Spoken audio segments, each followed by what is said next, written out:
luasnya sangat-sangat luas itu. Kalau dia di situ air hitam itu kenapa disebut air hitam? Artinya tanam tumbuh yang ada di situ itu banyak kategori dasar kayu gelam. Nah, kayu gelam ini mengandung getah. Getah itu hanyut ke air dan airnya menjadi hitam. Dia tidak bisa sentuh dengan air yang ada di Batanghari. Jadi dia tetap air itu mengalir hitam.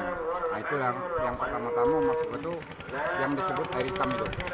Kalau Luas di situ hampir mencapai 15 hektar lebih kalau sungai itu lebak di situ. Nah, kalau yang daerah di pinggiran sungai, terutama di daerah terpencil itu banyak pengemin. Rata-rata penduduk situ para nelayan. Artinya pengemin itu sama dengan nelayan. Pengemin itu berarti mengambil lebak dengan cara lelang, itu disebut pengemin, dan itu juga mereka itu orang-orang sebenarnya para nelayan. Kalau air hitam itu sebelum saya lahir, artinya mereka itu air hitam itu memang sudah zaman dahulu. Entah itu tahun berapa, tapi itu memang sudah ada sebelum saya lahir, sudah disebut air hitam. Ya, nah wilayah air hitam itu ada dua, itu ada kepunyaan Desa Penambaran 5, ada juga pemilikan kepunyaan Desa Cintajaya.